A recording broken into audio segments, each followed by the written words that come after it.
God is our refuge and our strength, a very present help in trouble. Therefore we will not fear, though the earth should change, though the mountains would shake in the heart of the sea, though its waters would roar and foam, though the mountains would tremble with their tumult. There is a river whose streams made glad the city of God, the holy habitation of the Most High, and God is in the midst of that city. It shall not be moved. God will help it when the morning dawns. The nations are in an uproar, the kingdoms totter, and he utters his voice, and the earth melts. The Lord of hosts is with us. The God of Jacob is our refuge. Come, behold the works of the Lord. See what desolations he has brought on the earth. He makes wars cease to the ends of the earth. He breaks the bow and he shatters the spear. He burns the shields with fire. Be still and know that I am God. I am exalted among the nations. I am exalted in the earth. The Lord of hosts is with us. The God of Jacob is our refuge. This is the word of the Lord. Thanks be to God. John Cage was an American composer, and one of his most famous compositions is called 4 minutes and 33 seconds. He wrote it in 1952 to be played by the pianist David Tudor, who premiered it at the Maverick Concert Hall in Woodstock, New York. Now, the Maverick Concert Hall is not what you expect from a concert hall in Houston. It was built in the early part of the century by an eccentric poet and novelist, and the building is at the end of a dirt road in the middle of the forest. It's lopsided, plank and nails. It seems to be like a cross between a barn and a country church. There's support beams, which are stripped logs, and on one side of the concert hall, a huge oak tree grows through an opening in the roof. The doorways are set at odd angles, and there are window panes scattered across the whitewashed pine walls like dominoes. The significance and the significant difference between 433 and Cage's other pieces is that 4 minutes and 33 seconds is 4 minutes and 33 seconds of silence. Well, I guess kind of, because of where it was played. All the audience can hear around them is the world. And that's what Cage was after. He wanted his audience to listen to the world for 4 minutes and 33 seconds with the same concentration that they would put towards Beethoven or Bach or Liszt. 4 minutes and 33 seconds is played in 3 movements: 30 seconds, 2 minutes and 23 seconds, and 1 minute and 40 seconds, each beginning and end marked by the opening and closing of a piano lid. This silence was music to John Cage. Unlike other compositions which are designed to make the world fall away from you, here was music which, when engaged, made the world open up like a lotus. You will not be surprised when I tell you that that American audience hated that performance. Researchers have found that Japanese speakers can comfortably withstand at least 8 seconds of sustained silence in the midst of their conversations. But English speakers, specifically Americans, get so uncomfortable with any silence that lasts more than 4 seconds. And this has been used against us. Chinese negotiators are so aware of Americans' tendency to fill silences that they are trained to stay silent and impassive because they know if they're negotiating, Americans will get so uncomfortable so fast they will make concessions without Chinese people having to do anything. So imagine if we can't stand 4 seconds, 4 minutes and 33 seconds of silence. Music. And you get some sense of why that audience is uncomfortable. But that doesn't change the fact that silence, well, we need it. Last week we began our second to last worship series of the year, focusing on the spiritual discipline of solitude and the value of retreating from the world so that we may grow close to God. But it's hard to imagine solitude and retreat without realizing an integral part of both of those is the faithful embrace of silence. But silence is more than simply refraining from talking. Richard Foster says it's not properly understood as silence without a heart that listens to God. Which is probably why our psalmist calls for his listeners to be still, because that's how they will know God. Take a moment and be still. Listen.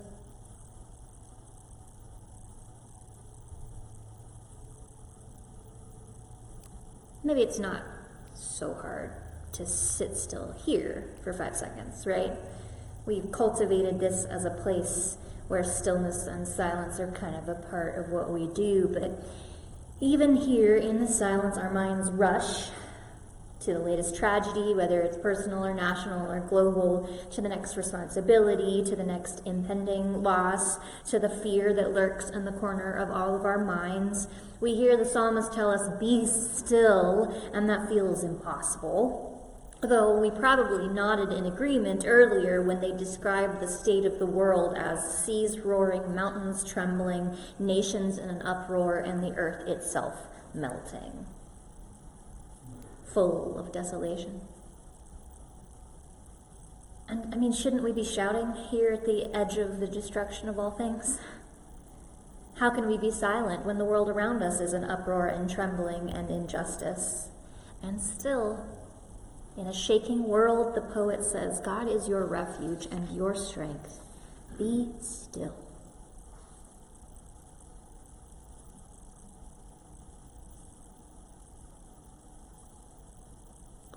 Richard Foster, in Celebration of Disciplines, ponders our discomfort. One reason, he writes, we can hardly bear to remain silent is that it makes us feel so helpless.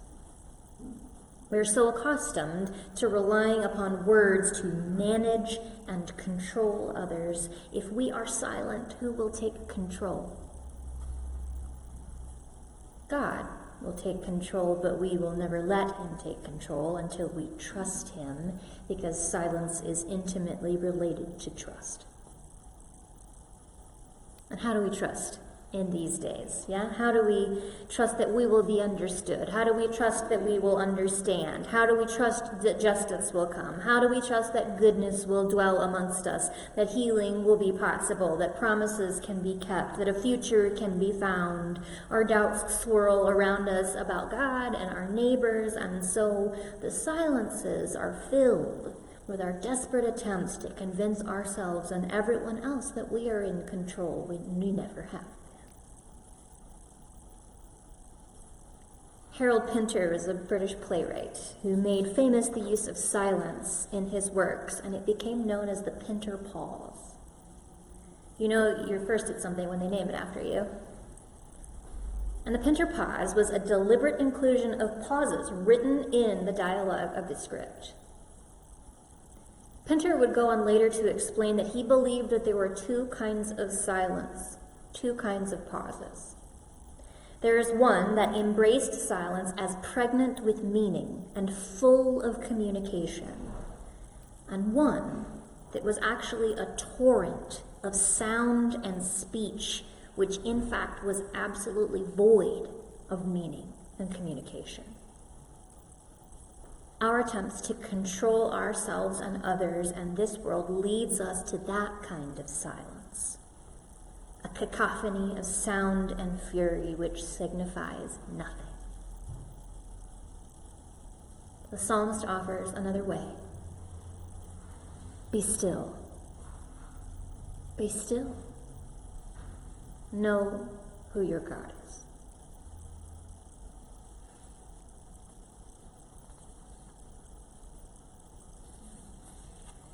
The teacher of Ecclesiastes, which may have been Solomon, reminds us that life is full to the brim of contradictions, of different experiences, of moments that are contrast.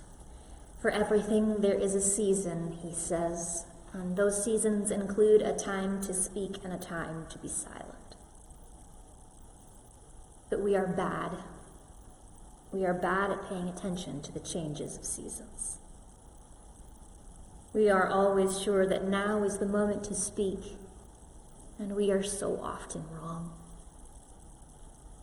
We would do well to heed the wisdom of Jesus' own brother James, who said that we should be quick to listen and slow to speak and slow to be angry.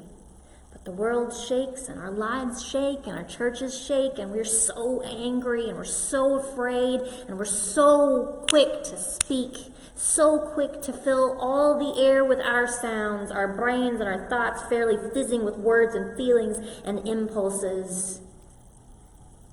And still the psalmist says, be still, be still, be still.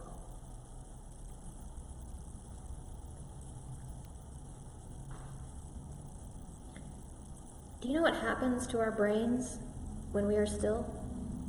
When we are silent? When in solitude we allow our thoughts to wander and skitter like water bugs across our memories and experiences?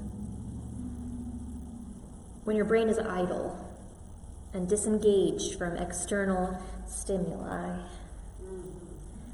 we can finally tap into the inner streams of our thoughts and our emotions and our memories and ideas, and there we can engage this hidden network which helps us to finally make meaning out of our experiences and empathize with other people and to be more creative and to reflect on our own mental and emotional states. But in order to do that, we have to break away from the distractions that keep us lingering in the shallows of our own minds. Silence is the way we get there. Herman Melville said this: all profound things and emotions of things are preceded and attended by silence. Are you overwhelmed by the world and all of its pain, and you don't know what to do about it? Well, when was the last time you were still? When was the last time you were silent? Are you consumed by anger, by all of the injustice that you see, by all of the corruption on display, applauded and defended by all those people we elected? Well, when was the last time you were still? When were you silent? Are you afraid? Are you afraid of the future, for yourself, for your neighbors, for the world? Are you unsure that you can trust God to walk with us in the coming years, whether they are full of plenty or famine? When was the last time you were still? When was the last time you were silent? When was the last time you broke away from distractions which keep you skimming the shallows of your spirit and entered into stillness and silence and solitude where God waits for you? Has it been a while? Friends, it is no wonder that Jesus was always attempting to find time alone, to find time in solitude, to be in silence. His world was shaking. His people were conquered. His ministry contested. His future certainly aimed towards suffering. He didn't need more speech. He didn't need more sound. He didn't need busyness. He needed stillness. He needed listening. He needed time to hear and be met by God and God's goodness. He didn't need the shallows of the spirit and the mind. He needed the deep places, the deep and the profound places, because only those will prepare him for the profound and deep work he will do. And you need that too, because you are being prepared for deep and profound work. So this next week, I need you to attend to the word of the psalmist. I need you to be still. Be still. you must find time to be still, and in the silence to grow close to God. You only have to start with 30 seconds. But each day add more and more time when you seek silence and solitude and stillness. Pray that the Spirit would show you the season. Is it a time to speak? Is it a time to listen? And when you know, be obedient. Even when the mountains shake, and when the seas roar, and the nations crumble, and the earth melts. Especially then. God is your refuge and your strength. Be still.